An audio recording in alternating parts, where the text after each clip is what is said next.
नमस्ते एवरीवन। आज के वीडियो में हम बात करेंगे कि हम कैसे अपने ऑक्सीजनेशन लेवल को नेचुरली होम आइसोलेशन फेज में कोविड-19 पेशेंट में बढ़ा सकते हैं।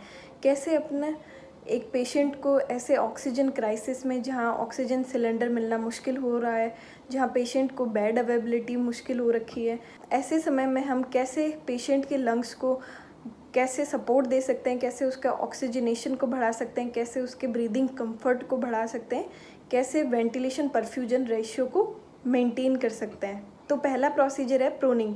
प्रोनिंग पोजीशन में पेशेंट को उल्टा लेटाना होता है। ये एक मेडिकली प्रूवन तरीका है। इसको आप होम आइसोलेशन फेज में सेफली अपने घर पे पेशेंट को करवा सकते हैं और उसके ऑक्सीजनेशन को, वेंटिलेशन को और उसके लंग्स को स्ट्रॉन्ग बना सकते हैं।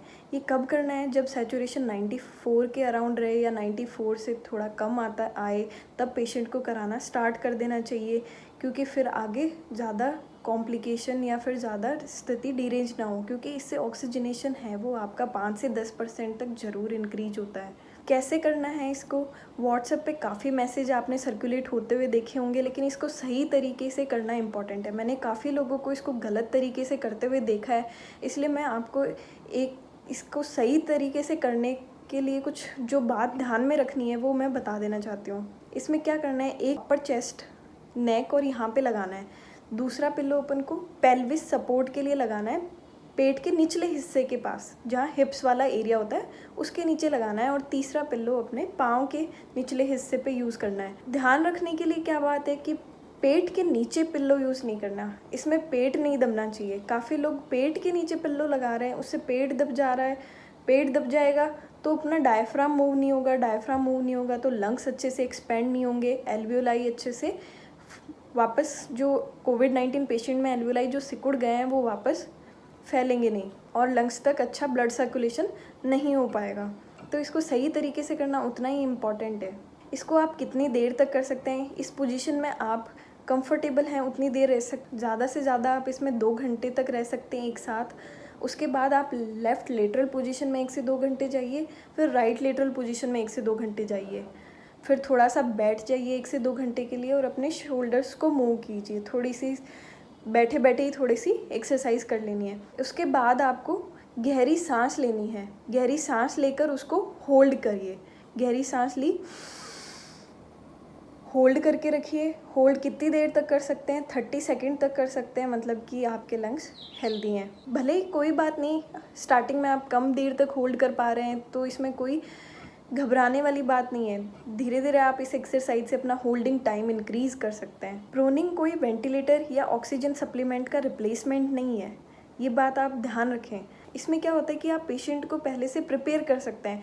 अगर उसकी कंडीशन वर्स होती है तो फ्यूचर में अगर उसको 5 लीटर ऑक्सीजन की ज़रूरत पड़ रही है तो ये प्रोसीजर करवा के आप उसकी ऑक्सीजन जो डिमांड है उसको कम कर सकते हैं। उसको फिर 2 लीटर ऑक्सीजन में ही उसका काम चल जाएगा। प्रोनिंग प्रोसीजर कोविड-19 पेशेंट में एक्सट्रीमली बेनिफिशियरी है, बहुत ही अच्छा इफेक्ट है इसका। ये प्रोसीजर कराने के साथ साथ आप पेशेंट के सैचुरेशन को 2 से 4 घंटे या 6 घंटे के अंतराल से चेक करते रहें। उसके साथ साथ पेशेंट का temperature, heart rate, blood pressure भी चेक करना होम आइसोलेशन फेज में उतना ही ज़रूरी है। फिर इम्पॉर्टेंट बात आती है कि ये प्रोनिंग प्रोसीजर है वो किन लोगों में अवॉइड करनी है, किन लोगों को ये नहीं करनी है। तो सबसे पहले है जो प्रेग्नेंट फीमेल्स हैं वो ये प्रोसीजर ना करें।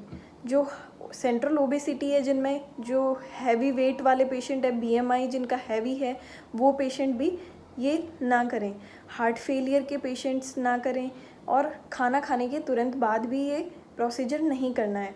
जिनमें कोई स्पाइन की प्रॉब्लम है, जिनमें कोई स्पाइन का फ्रैक्चर हुआ है या फिर कोई हिप फ्रैक्चर, पेल्विक फ्रैक्चर हुआ है, उसका ऑपरेशन हुआ है, तो वो लोग भी ये ना करें। जिनमें डिस्क प्रोलैप्स की प्रॉब्लम है तो वो लोग भी ये एक्सरसाइज ना करें।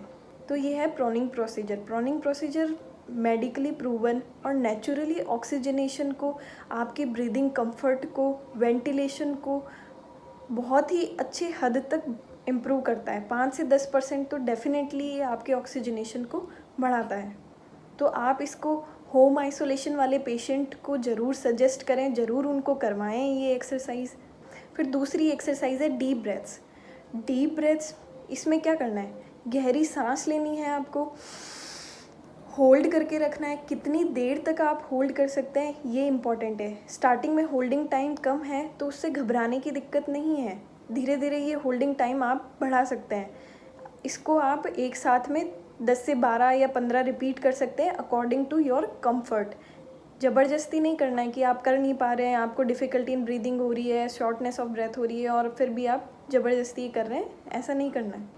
इसमें आपको क्या करना है, डीप ब्रेथ लेनी है, होल्ड करके रखना है, होल्डिंग टाइम को इंक्रीज़ करना अपने लिए इम्पॉर्टेंट है। उसके बाद वापस एक्सहेल कर देना है। तो इस एक्सरसाइज का रोल क्या है, अपना होल्डिंग टाइम इंक्रीज़ करना। इन सब एक्सरसाइज प्रोसीजर से आप अपने लंग्स के ऑक्सीजनेशन को, उसमें ब्लड सर्कुलेशन को, वेंटिलेशन परफ्यूजन रेशियो को लंग्स के इम्प्रूव कर रहे हैं। इसके अलावा आप सुबह उठकर अनुलोम विलोम जैसे प्राणायाम करके भी आपकी लंग कैपेसिटी को बहुत अच्छा कर सकते हैं।